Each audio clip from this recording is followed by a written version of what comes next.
So guys, what's up? This is Simit Majan. I hope that you are doing absolutely well. So भाई और बहनों, आज हम लोग करेंगे जीएसटी के अमेंडमेंट्स फॉर इंटर स्टूडेंट्स जो लोग एग्जाम्स उनके दे रहे हैं सितंबर 25 या फिर दिसंबर 25 में। बहुत दिनों से ये अमेंडमेंट का वीडियो मुझे बनाना था, बट देखो मैंने क्या किया है। I have compiled all the amendments and I have made one video, and ये जो वीडियो है उसके अंदर मैंने सब रेलेवेंट जीएसटी का अमेंडमेंट्स मैंने कवर किया है, और मैंने बहुत क्रिस्प मैनर में सब कुछ कवर किया है तुम्हारे लिए।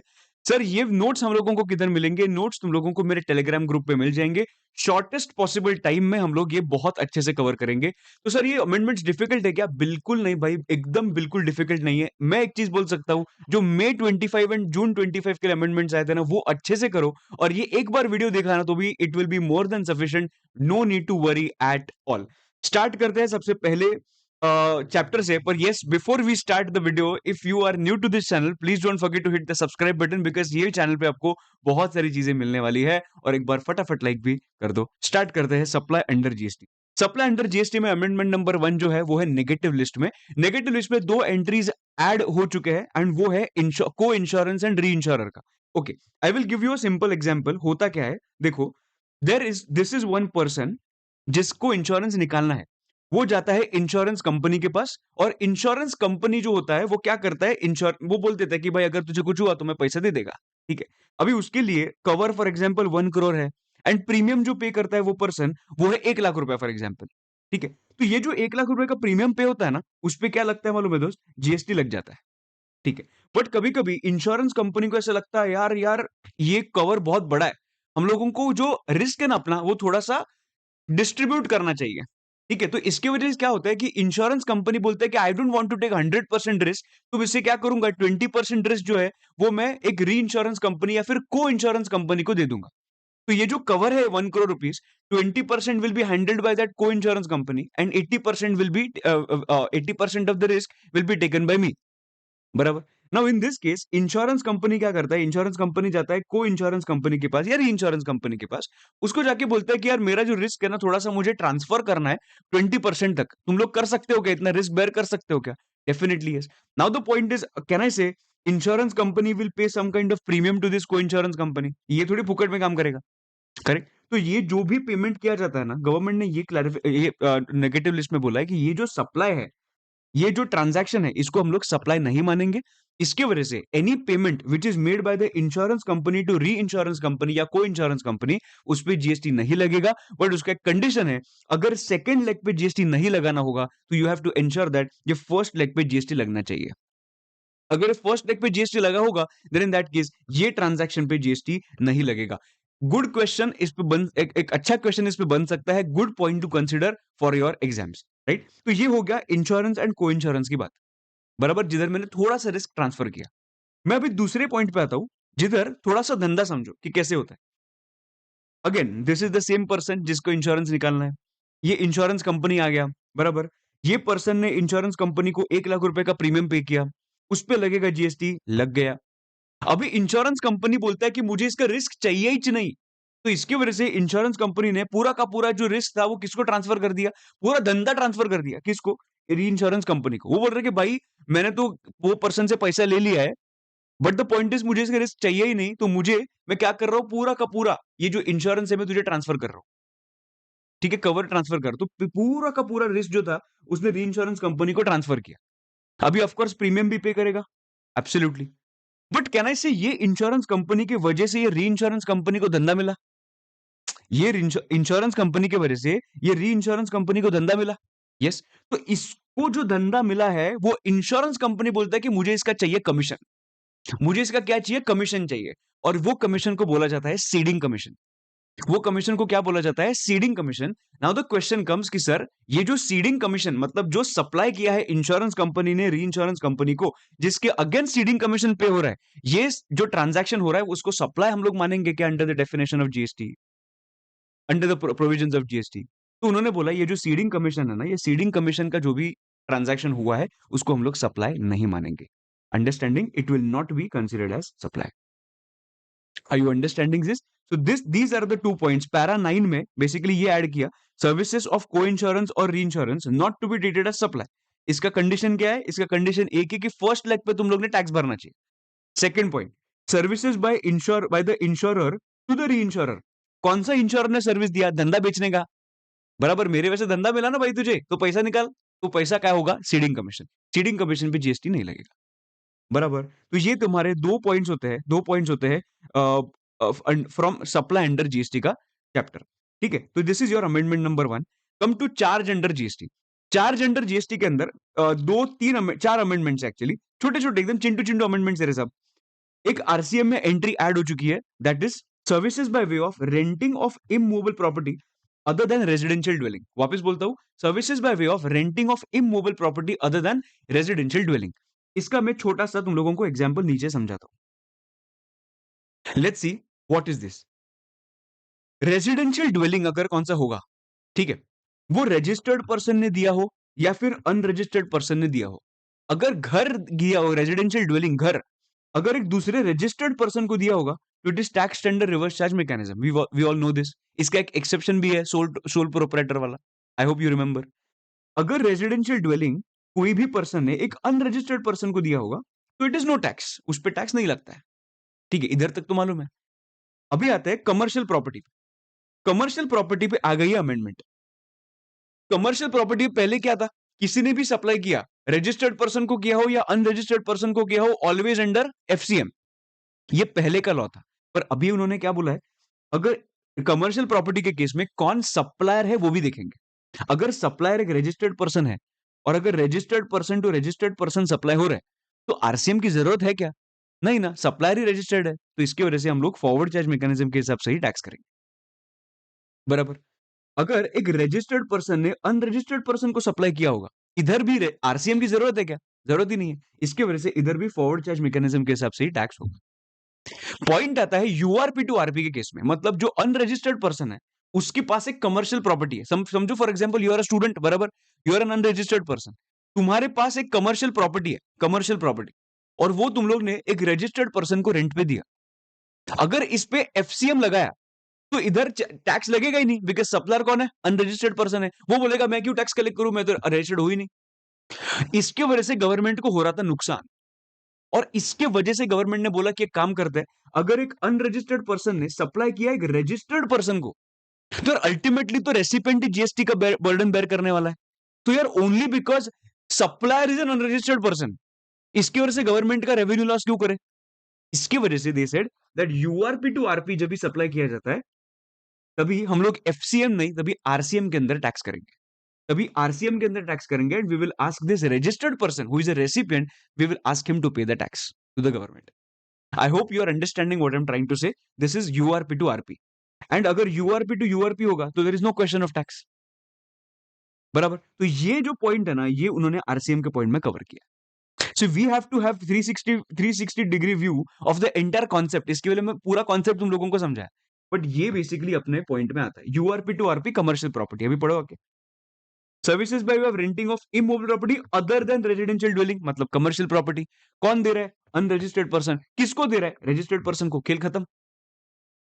बराबर। और ये जो रजिस्टर्ड पर्सन है ना, ये कॉम्पोजिशन स्कीम में नहीं होना चाहिए। ये कॉम्पोजिशन स्कीम में नहीं होना चाहिए। कॉम्पोजिशन स्कीम में होगा तो आरसीएम नहीं लगेगा। बराबर। ओके, ठीक है।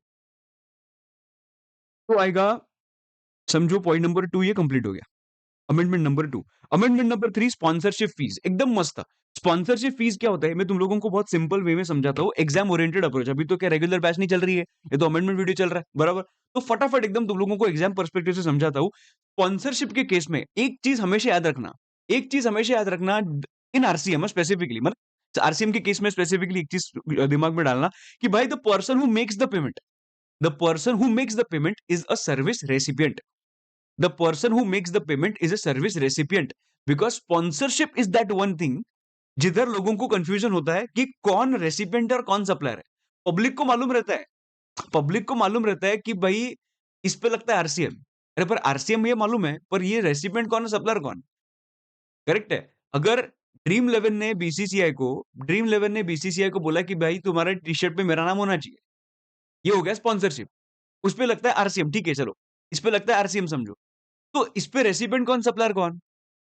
तो ये कभी कभी प्रॉब्लम होता है। इसकी वजह से एक चीज हमेशा याद रखना, जो पैसा पे करेगा वो रेसिपिएंट, बराबर। ओके, अभी इसमें कुछ अमेंडमेंट्स आए। अमेंडमेंट्स क्या है देखो, एकदम simple. Supplier left hand side, recipient right hand side, body corporate other than body corporate, body corporate other than body corporate, ये लिख दो।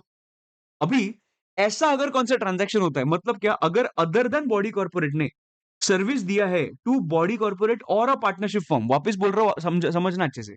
एक अदर देन बॉडी कॉर्पोरेट ने अगर सर्विस दिया है पार्टनरशिप फर्म, सॉरी, सर्विस दिया है स्पॉन्सरशिप सर्विस का टू बॉडी कॉर्पोरेट और partnership firm, then in that case इसमें लगेगा RCM. Please understand, your supplier is also important and recipient is also important. ऐसा अगर जा रहा है तो आरसीएम, बाकी any combination you take it is going to be what, FCM. And this is very easy to understand in this way, right? So other than body corporate to body corporate और partnership firm, उस पे लगता है RCM, बाकी सब combination पे क्या लगेगा, फॉरवर्ड चार्ज मैकेनिज्म। एक एग्जांपल लेता हूं सर, ये अदर देन बॉडी कॉर्पोरेट में क्या क्या आएगा, कंपनी छोड़ के। फॉर एग्जांपल पार्टनरशिप फर्म है, पार्टनरशिप फर्म किधर आएगा, अदर देन बॉडी कॉर्पोरेट में आएगा, करेक्ट है। सो पार्टनरशिप फर्म ने अगर सर्विस दिया है बॉडी कॉर्पोरेट को या फिर पार्टनरशिप फर्म को, आरसीएम लग जाएगा। अंडरस्टूड? ओके, तो ये हम लोग ने 3 अमेंडमेंट्स अभी तक किए भाई। टोटल 15 अमेंडमेंट्स है, 3 अमेंडमेंट्स एकदम फटाफट कंप्लीट हो गए, एकदम आगे के बहुत इजी है। अमेंडमेंट नंबर 4 पे आता है। तुम लोग ने एक पॉइंट देखा होगा कभी भी पहले, अगर पढ़ाई किया होगा तो, ठीक है। क्या बोला उन्होंने, services supplied by local authority to business entity are taxable under RCM. ये अमेंडमेंट नहीं है भाई, ये नॉर्मल लॉ है कि अगर लोकल अथॉरिटी ने एक बिजनेस एंटिटी को सप्लाई किया होगा तो उस पे लगता है रिवर्स चार्ज मैकेनिज्म, ठीक है। अभी क्वेश्चन ये है, स्पेसिफिक क्वेश्चन है, ये जो दिल्ली डेवलपमेंट अथॉरिटी है ना, दिल्ली डेवलपमेंट अथॉरिटी, उसको हम लोग लोकल अथॉरिटी मानेंगे क्या? ये बहुत स्पेसिफिक पॉइंट है, प्रैक्टिकल पॉइंट बोल सकते हो। सो उन्होंने बोला कि भाई देखो, दिल्ली डेवलपमेंटल अथॉरिटी जो है ना, वो हम लोग लोकल अथॉरिटी नहीं मानेंगे, क्योंकि एक, जस्ट फॉर योर अंडरस्टैंडिंग, एक सेक्शन है, सेक्शन 269 ऑफ सीजीएसटी एक्ट, जिसके अंदर लोकल अथॉरिटी का उन्होंने क्या डिफाइन किया है, रिक्वायरमेंट्स के बारे में बात किया है। तो ये अगर रिक्वायरमेंट्स फुलफिल हो गए तो तुम लोकल अथॉरिटी हो, बट ये जो रिक्वायरमेंट्स है, ये दिल्ली डेवलपमेंट अथॉरिटी फुलफिल नहीं कर रहा है। इसके वजह से एक चीज सिर्फ याद रखना कि Delhi development authority is not a local authority. Understanding? This is your amendment number 4। एक नंबर सर आगे बढ़ते हैं, अमेंडमेंट नंबर 5 पे, 9(1).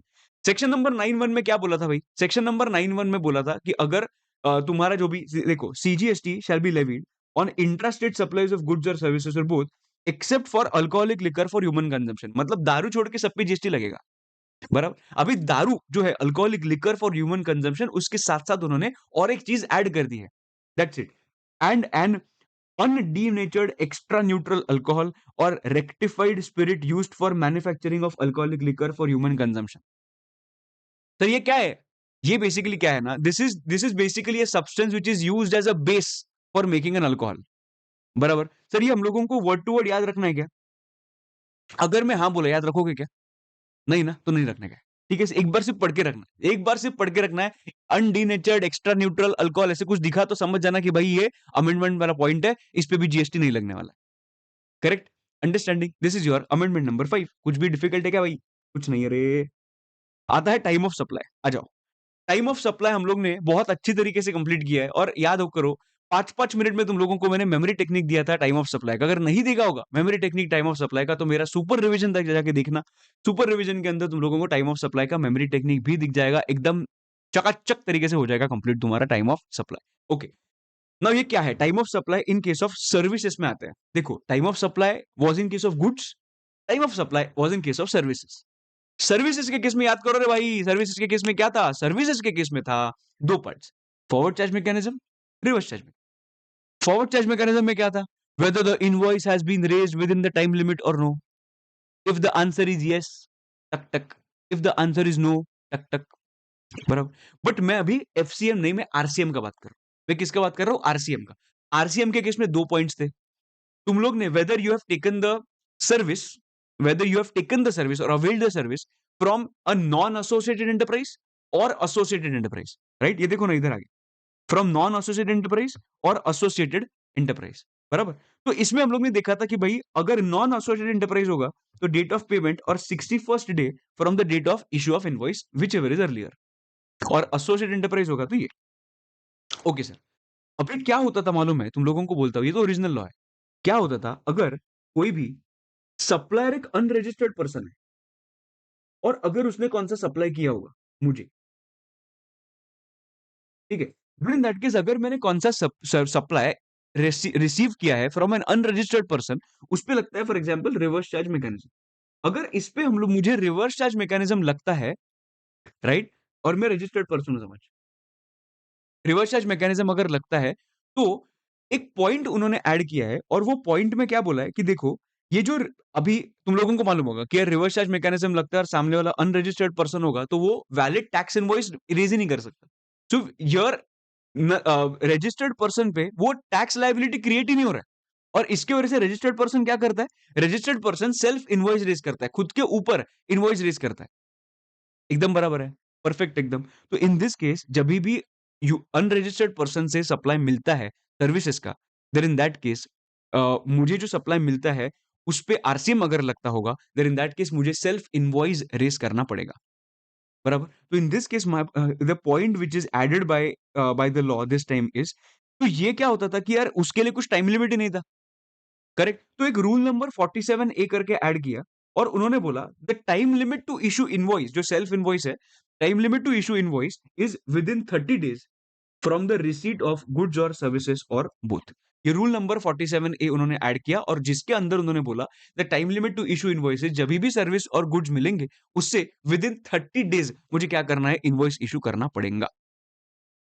तो इसके लिए ये जो नॉन एसोसिएटेड एंटरप्राइज का जो भी पॉइंट था ना, ये 2 पॉइंट्स वो थोड़े अमेंड हो जाएंगे। क्या अमेंड हो जाएंगे? देखो, date of payment, so time of supply would be earlier of the following: date of payment, second, 61st day from the date of issue of invoice, if the invoice is issued by the rest, if the invoice is issued by the supplier होना चाहिए, if the invoice is issued by the supplier। अगर supplier ने invoice issue किया है तो हम लोग जो ओरिजिनल लॉ है वही लगाएंगे, ये दो वाला, बराबर। बट अगर रेसिपिएंट इनवॉइस रिलीज कर रहा है, then in that case date of issue of invoice, और मतलब बेसिकली दिस दिस और this, whichever is earlier. अभी अगर सप्लायर इनवॉइस रेज कर रहा है तो 61st day from the date of issue of invoice. अगर रेसिपिएंट इनवॉइस रेज कर रहा है तो date of issue of invoice. ये इनवॉइस कभी इशू होना चाहिए? विद इन 30 डेज होना चाहिए। सो तुम लोगों को ना पूरा का पूरा इन्फॉर्मेशन एग्जाम में दिया जाएगा कि भाई ये क्या हुआ एग्जैक्टली, रेसिपिएंट ने कभी इनवॉइस रेज किया। जस्ट तुम लोगों को देखना है कि time limit to issue invoice क्या है, विद इन 30 डेज है। तो अगर ये तुम लोगों को फॉर्मूला डालना है और देखना है कि what is going to be the time of supply, so date of payment और date of issue of invoice if invoice is raise by the recipient. कहना है रेसिपिएंट ने अगर इनवॉइस रेज किया तो हम लोग सिर्फ 1 एंड 3 देखेंगे, बराबर। और अगर सप्लायर ने इनवॉइस रेज किया तो 1 और 2 देखेंगे। समझ रहा है कि नहीं? तो एक रूल नंबर 47 ए का जो मैंने बात किया कि उसको 30 डेज के अंदर इनवॉइस रेज करना पड़ता है, वो सेम टू सेम पॉइंट किधर आएगा मालूम है? Tax invoice debit note credit note में आ जाएगा। And this is your time of supply का अमेंडमेंट। कुछ डिफिकल्ट था? एक चीज याद रखना, कभी एप्लीकेबल होगा यूआरपी टू आरपी, जब भी आरसीएम एप्लीकेबल होता है तभी ये बंदे को सेल्फ इनवॉइस रेज करना पड़ता है। वो कितने दिन में करेगा? विद इन 30 डेज करेगा। तो इसका टाइम ऑफ सप्लाई क्या होगा? बिकॉज उसको जीएसटी पे करना है ना गवर्नमेंट को, तो उसका टाइम ऑफ सप्लाई क्या होगा? The time of supply will be date of payment और date of issue of date where the recipient raises the invoice, मतलब date of issue of invoice whichever is earlier. Understanding everybody? Okay. आ जाओ अभी next chapter पे, that is input tax credit. Input tax credit में बहुत simple part है जो हम लोग सिर्फ इधर से पढ़ेंगे और मोर देन इनफ है अगर तुम लोग ने ये भी समझा तो भी। ओके, नाउ सबसे पहला पॉइंट क्या होता है? For example I take one example here of Maruti Suzuki. Okay, ये एक मैन्युफैक्चरर है। ओईएम मतलब क्या? ओईएम मतलब ओरिजिनल इक्विपमेंट मैन्युफैक्चरर। क्या बोल रहे हम? Original equipment manufacturer. ठीक है, ये मारुति सुजुकी है। अभी मारुति सुजुकी को डीलर्स पॉइंट करने पड़ेंगे ना भाई कि मुझे मेरा गाड़ी जाके आगे जाके बेचो। तो ये कौन होते हैं? डीलर्स होते हैं। और एक बहुत फेमस डीलर है जिसका नाम है साई सर्विस करके।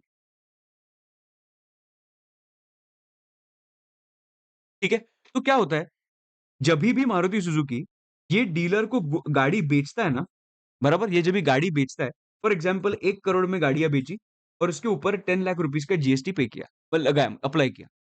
साई सर्विस ने 1 करोड़ का पेमेंट भी किया और देन 10 लाख रुपीज का जीएसटी भी उसने पे किया। 1 + 10, 1 करोड़ + 10 लाख दोनों का पेमेंट कर दिया। Question is will Sai service gate the ITC? तो सर हम लोग ने तो पढ़ा था 17.5 के अंदर ब्लॉक टाइप बिकॉज अगर कौन सा भी मोटर व्हीकल परचेस किया तो रेसिपेंट के हाथ में वो ब्लॉक हो जाता है आईटीसी। बट उसमें दादा दो तीन कंडीशंस भी थे। उसमें तीन कंडीशंस भी थे, उन्होंने कंडीशंस मतलब एक्सेप्शंस। अगर वो तीन स्पेसिफाइड बिजनेस के लिए अगर कोई परचेस कर रहा है, देन इन दैट केस उस पे आईटीसी ब्लॉक नहीं होगा। बराबर। और उसमें जो एक बिजनेस था that is furtherance of motor vehicles. मतलब मैं क्या कर रहा हूं कि मैं क्या कर रहा हूं कि further supply of motor vehicles, मतलब मैं मोटर व्हीकल परचेस कर रहा हूं, I am going to sell it further. So if I am doing this business I will get the ITC. So can I say साई service is following within that? And that's why साई service के लिए 17.5 ये blocked ITC applicable नहीं होगा। Which means ये पूरे के पूरे 10 lakhs का साई सर्विस को आईटीसी मिल जाएगा। एक नंबर सर। अभी देखते हैं कि साई सर्विस को आईटीसी का भी मिलेगा। इसके लिए कंडीशन नंबर सेक्शन नंबर 16 में कंडीशंस दिए और वो कंडीशंस में बोला है कि साई सर्विस के पास रजिस्ट्रेशन होना चाहिए, साई सर्विस ने वो बिजनेस के लिए यूज करना चाहिए, साई सर्विस के पास टैक्स इनवॉइस होना चाहिए। ये तो ठीक है सर। फोर्थ कंडीशन था साई service should receive the goods then only he will get the ITC. बराबर। तो रिसीव हुए तो रिसीव होने के बाद ही आईटीसी मिलेगा। बराबर। तो अब क्या होता था, मारुति सुजुकी क्या होता था, मारुति सुजुकी अपने जो कार्स है वो कार्स ट्रांसपोर्टर को ये डेट पे दे देता था। कभी देता था ये डेट पे, पर कभी ये डेट पे। देखो वो है समझो 28/7/2025 को ये मारुति सुजुकी ने ट्रांसपोर्टर को गाड़ियां दे दी। और यही गाड़ियां साई सर्विस को कभी पहुंची मालूम है? यही गाड़ियां साई सर्विस को पहुंची ऑन 7 August 2025। क्वेश्चन कम्स कि आईटीसी डीलर को कभी मिलना चाहिए? जब भी मारुति सुजुकी ने गाड़ियां ट्रांसपोर्टर को दी तभी मिलना चाहिए, और जब भी गाड़ियां साई सर्विस को एक्चुअली रिसीव हुई तभी मिलना चाहिए। यू विल से दैट जब भी रिसीव हुई तभी मिलना चाहिए because good should be actually received.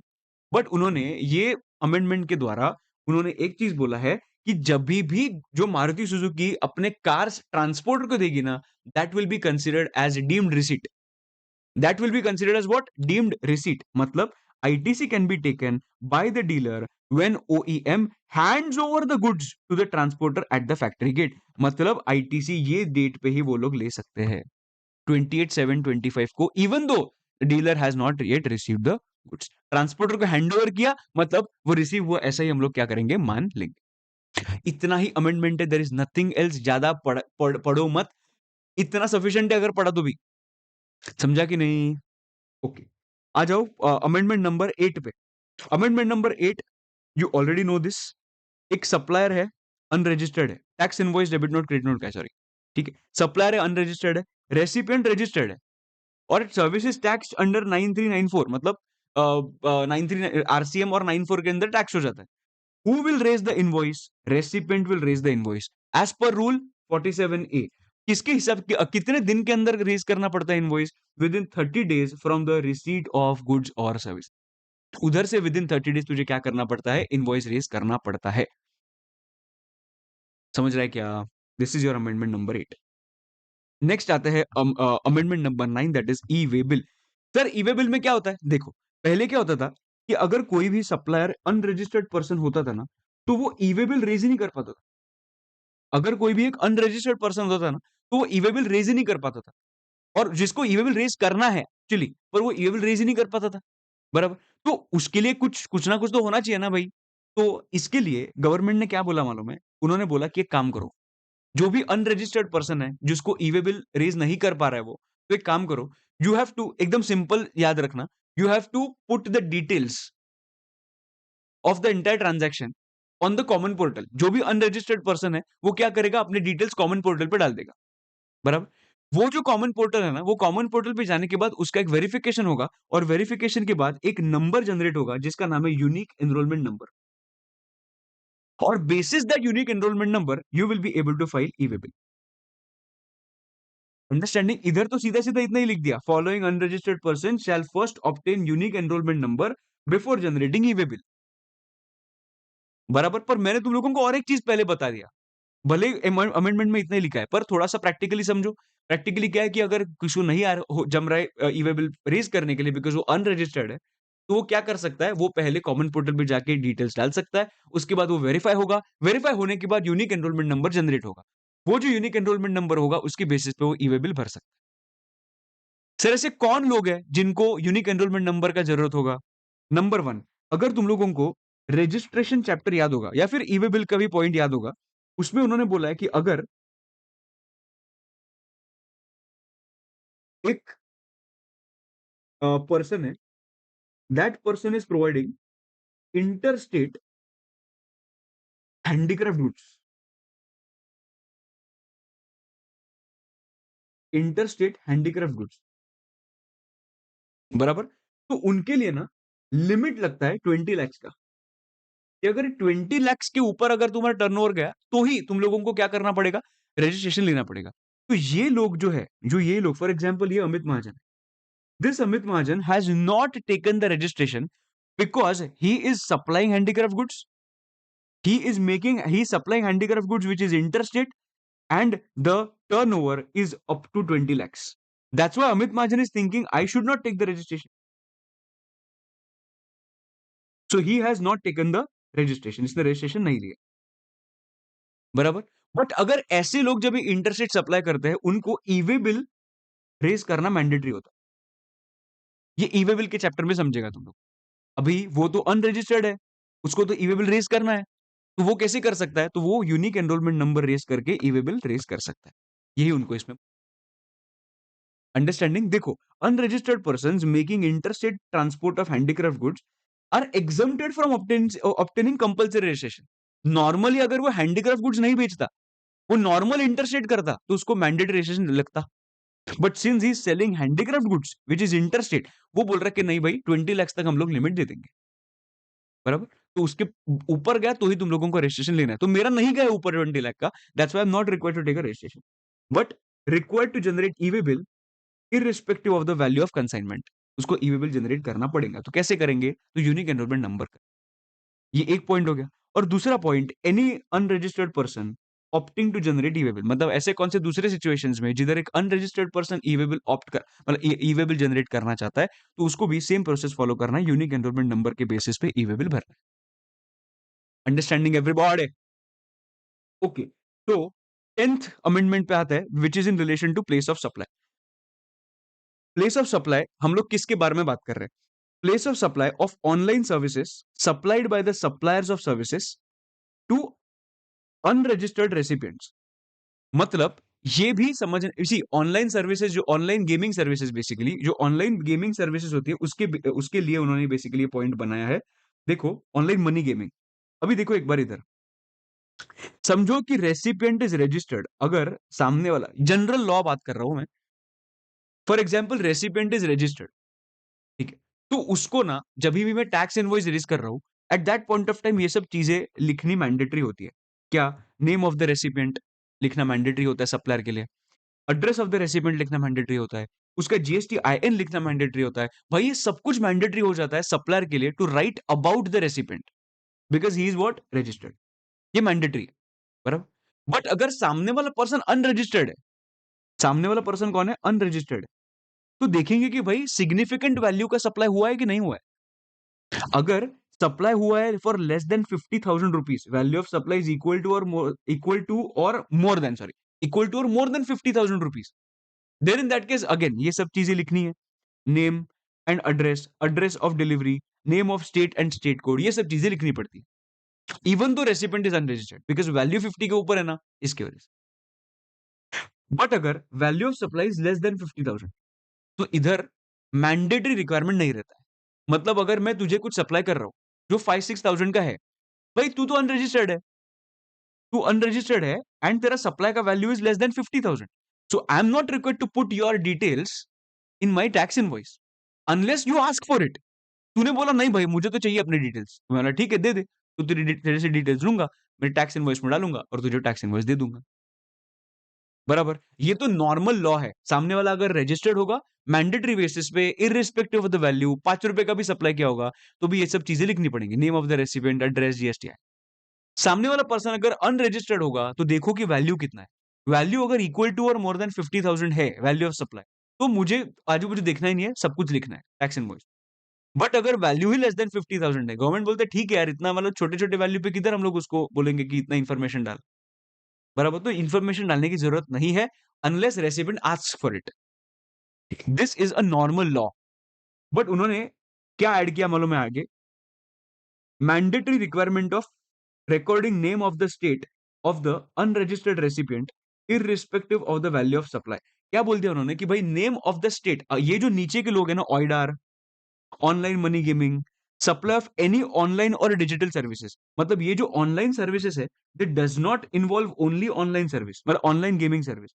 This online service includes everything, मतलब वो ऑइडार का सर्विस हो या फिर इंटर के लिए वैसे भी ऑइडर नहीं है, बाद में ऑनलाइन मनी गेमिंग हो या फिर any digital services which is provided, उसमें बेसिक क्या चाहिए? अगर तेरे पास बाकी कुछ नहीं होगा नहीं, तो भी एक चीज सबसे इंपॉर्टेंट है, वो है state, name of the state होना चाहिए। वो पहले, अगर वो देखना, अगर वो सामने वाला रजिस्टर्ड होगा तो खेल ही खत्म ना। बट अगर सामने वाला अनरजिस्टर्ड रेसिपिएंट होगा तो लेस देन और मोर देन 50,000 होगा तो भी खेल खत्म, वो तो लेने ही वाले हम। बट प्रॉब्लम आता है इस पे, अगर लेस देन 50,000 जब भी होता है ना, तभी तो रिक्वायरमेंट नहीं है ना। पर उन्होंने बोला कि अगर ऑनलाइन कौन सा होगा ना, इन दिस केस तुम लोगों को एटलीस्ट क्या लेना है? नेम ऑफ द स्टेट लेना है। अंडरस्टैंडिंग? एकदम बराबर। मतलब मैं कौन सा भी ऑनलाइन सर्विस दे रहा हूँ, मेरा वैल्यू 50 के ऊपर होगा तो ये सब चीजें आ ही जाएंगी। बट अगर वैल्यू 50 के नीचे है तो actually I am not required to put the details. But अगर ये ऑनलाइन सर्विस होगी तो मुझे एक डिटेल्स एटलीस्ट मुझे मैंडेटरी बेसिस पे लेना पड़ेगा और लिखना पड़ेगा name of the state of the registered recipient. Correct? और जो भी name of the state of the registered recipient होगा, that is going to be the place of supply of the transaction. Transaction का प्लेस ऑफ सप्लाई क्या होगा? वो place of supply होगा वो ऑनलाइन सर्विस का जिधर रेसिपिएंट है, उसका जो लोकेशन है, that is going to be the place of. एक एग्जांपल लेते हैं। मैंने तुम लोगों को ऑनलाइन मनी गेमिंग का सर्विस दिया और तुम लोग हो एक unregistered person. Value of supply is 7,000 rupees, बराबर है? In this case, even though your value of supply is less than 50,000, I will take your one information that is of name of the state। उसके basis पे ही तुम्हारा place of supply होगा। तुम लोग जो information दोगे, बिकॉज इट इज मैंडेटरी ना। If it is mandatory तो तुम लोगों को देना ही पड़ेगा। तो अगर तुम लोग ने जो दोगे वही क्या बन जाएगा? तुम्हारा place of supply. Understanding everybody? Okay. अभी आ जाओ returns under GST. Very simple point. GSTR 7 में जो टीडीएस रिटर्न है, उसमें एक बहुत सिंपल पॉइंट पहले था। ठीक है? टीडीएस रिटर्न के केस में क्या था कि जिनको टीडीएस डिडक्ट करना चाहिए, मतलब if I am required to deduct TDS during the month, तो मुझे जीएसटीआर 7 भरना पड़ता था। बट अभी उन्होंने बोला है कि तुम लोगों को टीडीएस भरना है या नहीं भरना है, तुम लोगों ने डिडक्ट किया है या नहीं डिडक्ट किया है, डज नॉट मैटर। अगर किया होगा तो वेल एंड गुड, जीएसटीआर 7 तो भरना ही है। बट अगर वो मंथ में कुछ भी ट्रांजैक्शन नहीं होगा तो भी तुम लोगों को क्या भरना है? जीएसटीआर 7 भरना है, मतलब वो निल रिटर्न भर देना। तो जीएसटीआर 7 के लिए अभी ऐसा नहीं है कि ट्रांजैक्शन होगा तो ही भरो, नहीं। जीएसटीआर 7 में है ट्रांजैक्शन होगा या नहीं होगा, does not matter, you have to file GSTR 7, that is TDS return. This is the only amendment in returns under GST. One एक अमेंडमेंट ऑलरेडी हम लोगों ने कवर कर दिया है मई जून 25 के अमेंडमेंट्स के अंदर, एकदम चकाचक। अभी आता है next point, that is exemptions from GST. Last 3 points बाकी है, अपना हो गया अमेंडमेंट्स। ठीक है, फटाफट। अभी ये भी कुछ है नहीं रे। सर्विसेज प्रोवाइडेड बाय एनएसडीसी और NCVT are exempt from tax. पहले मालूम है क्या? ये एनएसडीसी और एनसीवीटी ने जो भी सर्विस दिया होता था, वो पूरा का पूरा क्या होता था? एग्जम्प्ट होता था। अभी उन्होंने क्या ऐड किया? ऐड किया services provided by the training partner who is approved by NSDC shall also be exempt from GST. I will show you from our book कि ये पॉइंट किधर था। एक मिनट देना सर। ये देखो, आपके सामने जो दिख रहा है वो वही पॉइंट है। Skill development service which is from exemptions. Services provided bye national skill development corporation setup by government of India, national council for vocational training and vocational education and training. तो ये जो लोग जब भी सप्लाई करते हैं तो उसमें उन्होंने क्या ऐड किया है? उन्होंने सिर्फ एक ही छोटा सा चीज ऐड किया है, that is services provided by training partner which is approved by NSDC can also be exempt. इतना इंपॉर्टेंट है क्या? नहीं भाई। Amendment number 13 again not very important. देखो, services of insurance provided by motor vehicle accident fund constituted by motor vehicles act 1988 against the contributions made by insurers out of the premiums collected for third party insurance. इसका मतलब क्या? देखो, मेरे पास गाड़ी है, मैंने क्या किया? मैंने इंश्योरेंस कंपनी के पास जाके इंश्योरेंस कर दिया, बराबर?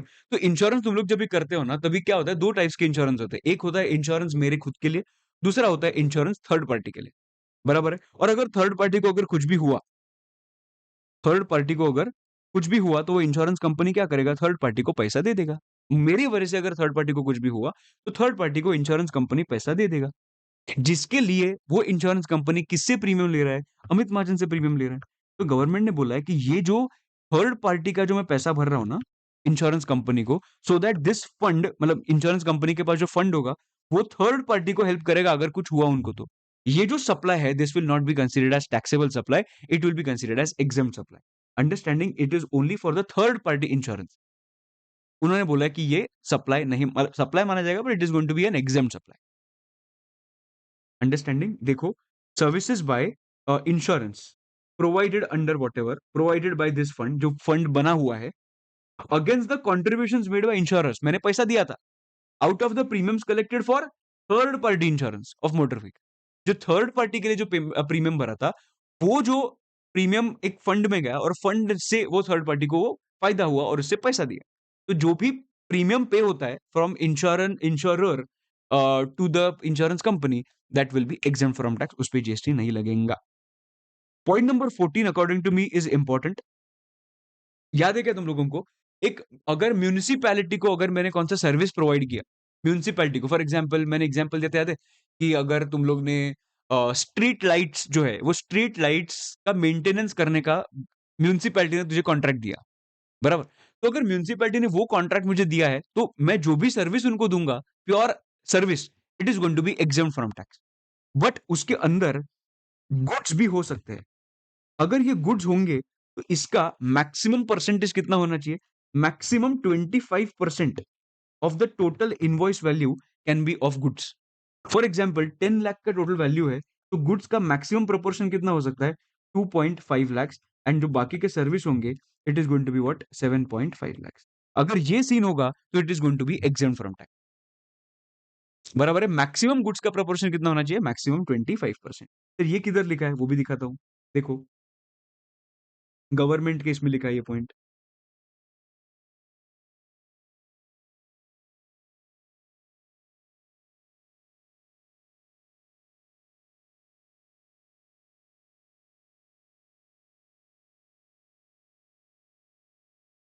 देखो, कंपोजिट सप्लाई ऑफ, देखो, pure services except works contract service provided to central government, state government, union territory, local authority.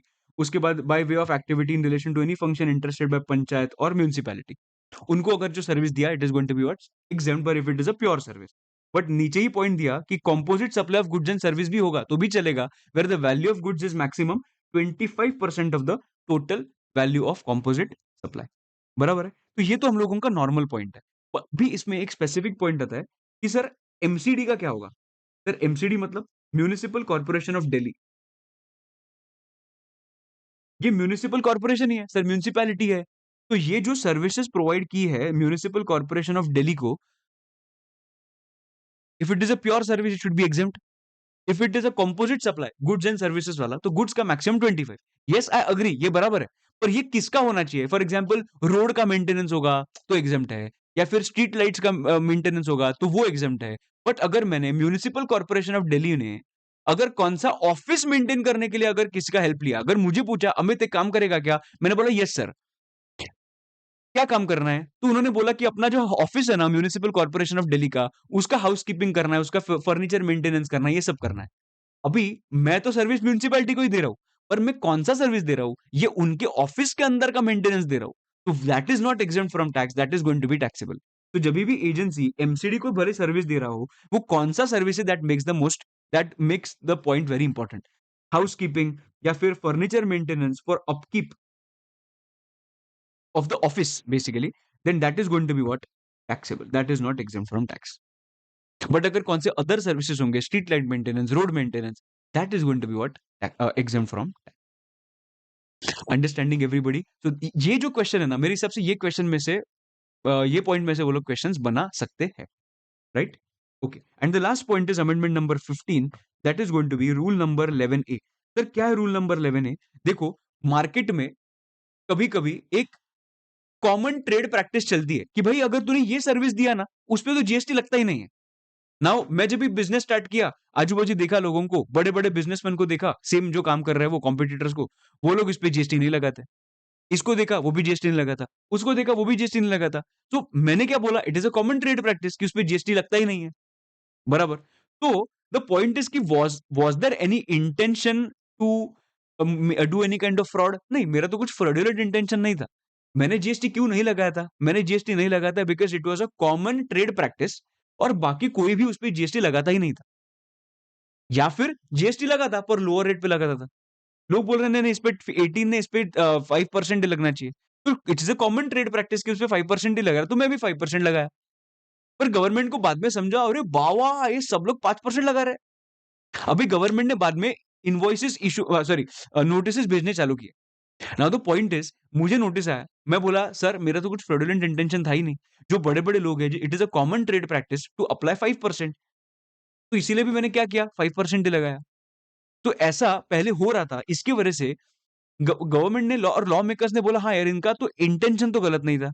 Everybody was applying 5%, that's why he also applied 5%।